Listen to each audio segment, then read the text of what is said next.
Genesis chapter 22 through 24. The goal is to ultimately read through the entire Bible. And since Genesis is part of the Bible as we know it, we're going to continue on through. Yesterday we talked about Abraham and the birth of Isaac and all the hoo-ha and the whatnots of lying about his wife being his sister. And we're going to continue on in chapter 22. Thanks for joining me. Let's dive in. After these things, God tested Abraham. He said, "Abraham." And he said, "Here I am."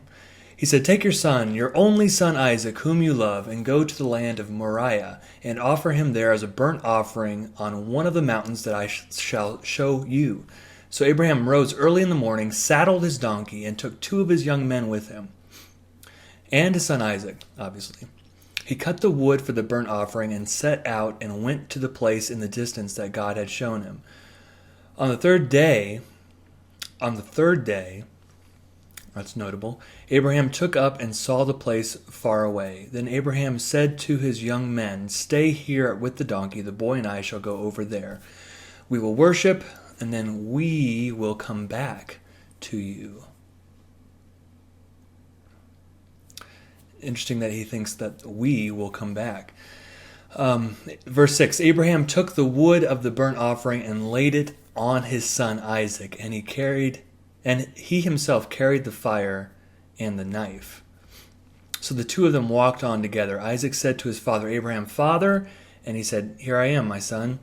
He said, "The fire and the wood are here, but where's the lamb for the burnt offering?" Abraham said, "God himself will provide the lamb for a burnt offering, my son." So the 2 of them walked on together. Verse 9, when they came to the place that God had shown him, Abraham built an altar there and laid wood in order. He bound his son Isaac and laid him on the altar on top of the wood. Then Abraham reached out his hand and took the knife to kill his son. But the angel of the Lord called to him from heaven and said, "Abraham, Abraham." And he said, "Here I am." He's been saying that a lot today. "Here I am." He said, "Do not lay your hand on the boy or do anything to him, for now I know that you fear God, since you have not withheld your son, your only son, from me." And Abraham looked up and saw a ram caught in the thicket by its horns. Abraham went and took the ram and offered it up as a burnt offering instead of his son. So Abraham called the place, "The Lord will provide," as it is said to this day, "On the mount of the Lord it shall be provided."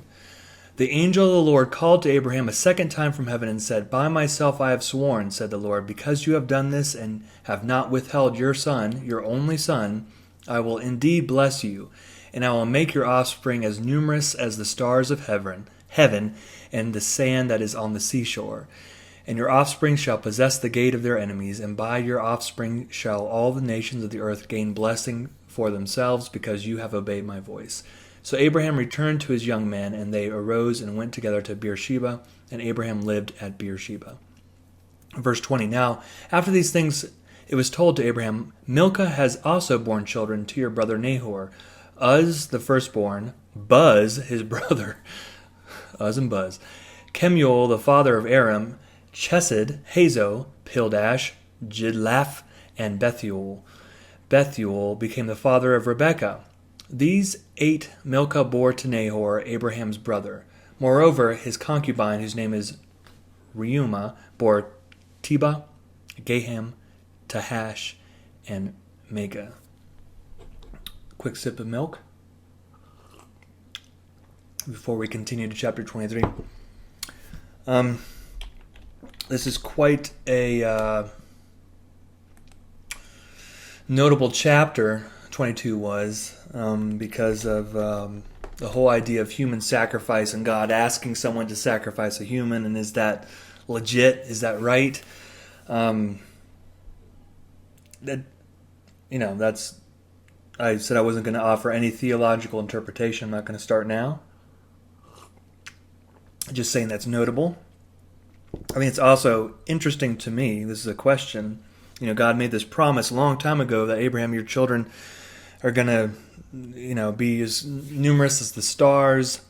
He didn't quite say, "Oh, by the way, you're going to have to do some more tests." If I were Abraham, I'd wonder, what's next? How am I finally going to get this promise? You say now you get Now I believe that you'll obey me. Well, what's the next test? So I'm just, as a human, I would be asking that. Chapter 23. Sarah lived 127 years. This was the length of Sarah's life. That would be Abraham's wife.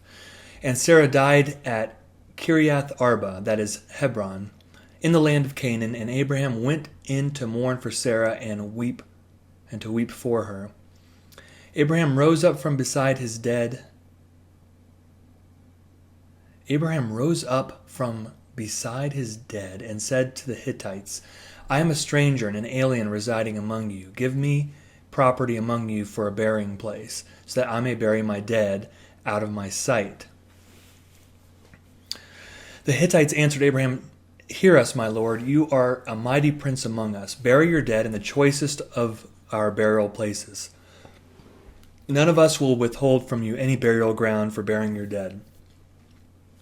Abraham rose and bowed to the Hittites, the people of the land. He said to them, If you are willing that I should bury my dead out of my sight, hear me and entreat for me Ephron son of Zohar, so that he may give me the cave of Machpelah, which he owns. It is at the end of his field. For the full price let him give it to me in your presence as a possession for a burying place.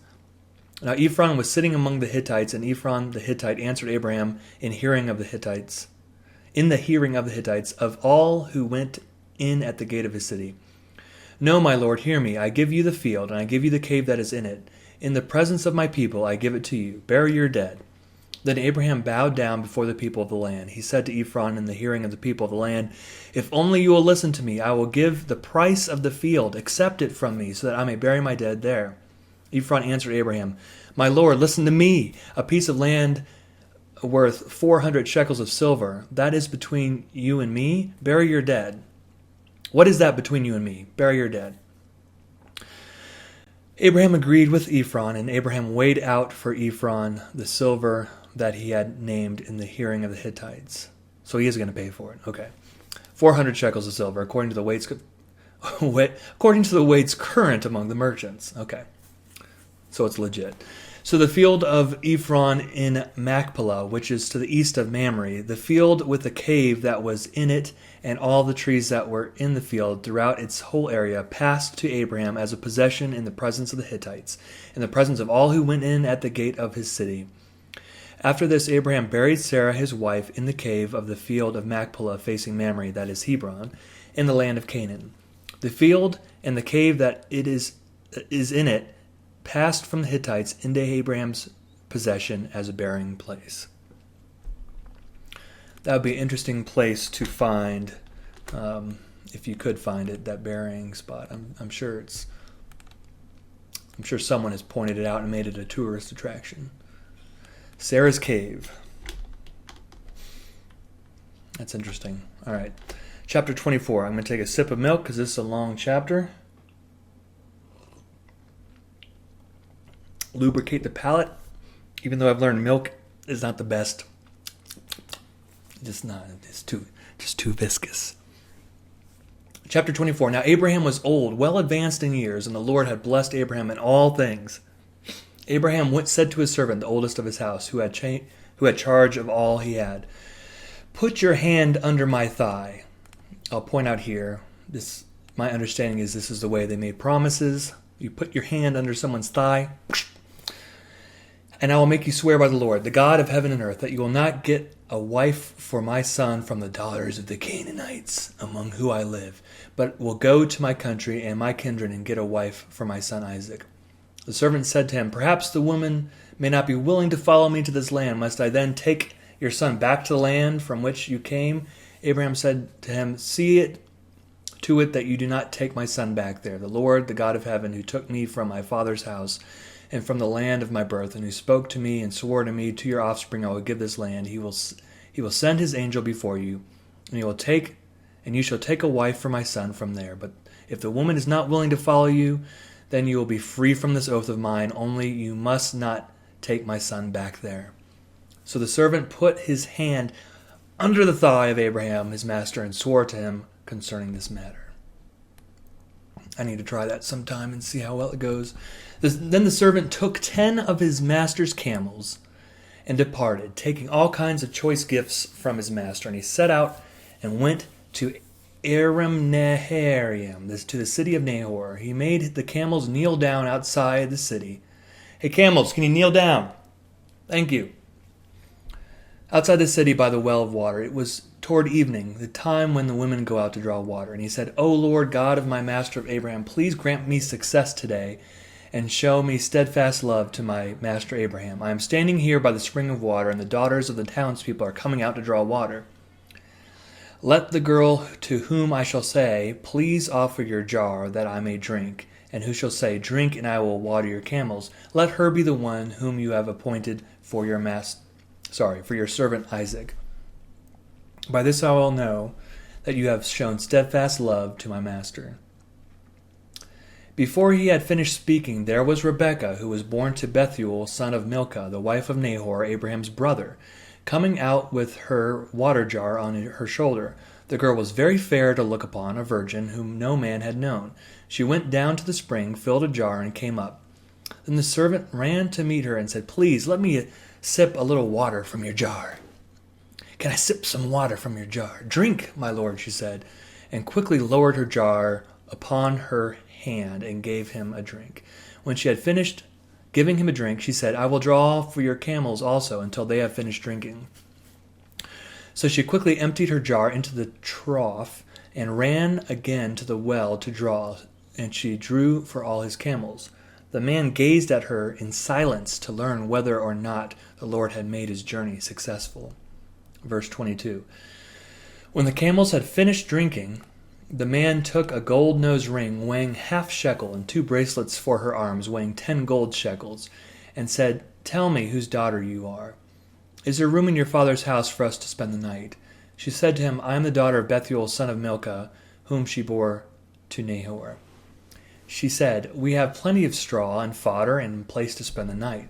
The man bowed his head and worshipped the Lord, and said, blessed be the Lord, the God of my master Abraham, who has not forsaken his steadfast love and right and faithfulness toward my master. As for me, the Lord has led me on the way to the house of my master's kin. Verse 28. Then the girl ran and told her mother's household about these things. Rebekah had a brother whose name was Laban, and Laban ran out to the man to the spring. As soon as he had seen the nose ring and the bracelets on his sister's arms, and when he had heard the words of his sister Rebekah, thus the man spoke to me. He went to the man, and there he was, standing by the camels of the spring. He said, come in, O blessed of the Lord. Why do you stand outside when I have prepared the house and a place for the camels? So the man came into the house, and Laban unloaded the camels and gave him straw and fodder for the camels, and water to wash his feet and the feet of the men who were with him. Then the food was set out before him to eat, but he said, I will not eat until I have told my errand. He said, speak on. As I take 2 sips of milk here. It's a long chapter.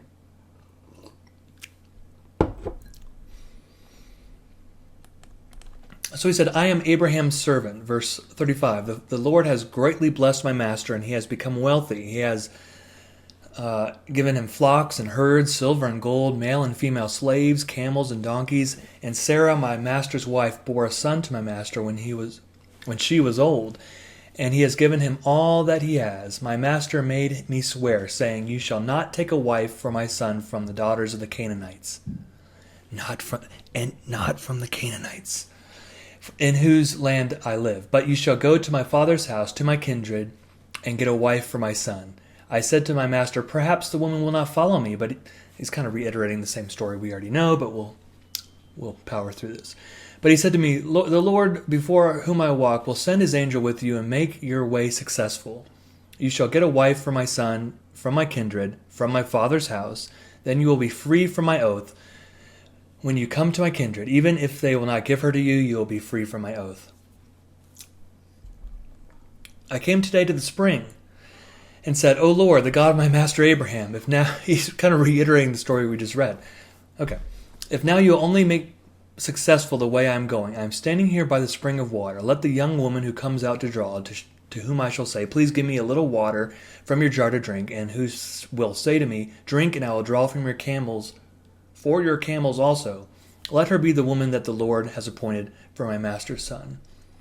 Before I had finished speaking in my heart, there was Rebekah coming out with her water jar on her shoulder. And she went down to the spring, and I drew. I said to her, please let me drink. She quickly let down the jar from her shoulder and said, drink, and I will also water your camels. So I drank, and she also watered the camels. Then I asked her, whose daughter are you? She said, the daughter of Bethuel, Nahor's son, whom Milcah bore to him. So I put the ring on her nose. I wonder how that worked. Pardon me, can I put this ring on your nose? And the bracelets on her arms. Then I bowed my head and worshipped the Lord and blessed the Lord, the God of my master Abraham, who had led me by the right way to obtain the daughter of my master's kinsman for his son. Now then, if you will deal loyally and truly with my master, tell me, and if not, tell me, so that I may turn either to the right or to the left. Then Laban and Bethuel answered, the thing comes from the Lord. We cannot speak to you anything bad or good. Look, Rebekah is before you. Take her and go, and let her be the wife of your master's son, as the Lord has spoken. Verse 52. When Abraham's servant heard their words, he bowed himself to the ground before the Lord. And the servant brought out jewelry and silver and gold and garments and gave them to Rebekah. He also gave to her brother and to her mother costly ornaments. Then, many gifts it looks like. Then he and the men who were with him ate and drank, and they spent the night there. When they rose in the morning, he said, send me back to my master. Her brother and her mother said, let the girl remain with us a while, at least 10 days. After that, she may go. But he said to them, do not delay me, since the Lord has made my journey successful. Let me go, that I may go to my master. They said, we will call the girl and ask her. And they called Rebekah and said to her, will you go with this man? And she said, I will. So they sent away their sister Rebekah and her nurse, along with Abraham's servant and his men, and they blessed Rebekah and said to her, may you, our sister, become thousands of myriads. May your offspring gain possession of the gates of their foes. Then Rebekah and her maids rose up, mounted camels, and followed the man. Thus the servant took Rebekah and went his way. Now Isaac had come from Beer Lahai Roi and was settled in the Negeb. Isaac went out in the evening to walk in the field, and looking up, he saw camels coming. And Rebekah looked up, and when she saw Isaac, she slipped quickly from the camel and said to the servant, who is that man over there walking in the field to meet us? The servant said, it is my master. So she took her veil and covered herself. And the servant told Isaac all the things that he had done. Then Isaac brought her into her mother Sarah's tent. He took Rebekah, and she became his wife, and he loved her. So Isaac was comforted after his mother's death. And that concludes chapter 24. This is a much easier narrative to read than has been typical in previous chapters, which I appreciate. Reminds me of the story of Joseph, which we'll get to later, which is also a more coherent, cohesive read. So easier for my brain to digest. So thanks for joining me on chapters 22 through 24. We will continue on marching through our Exodus, through Genesis, tomorrow.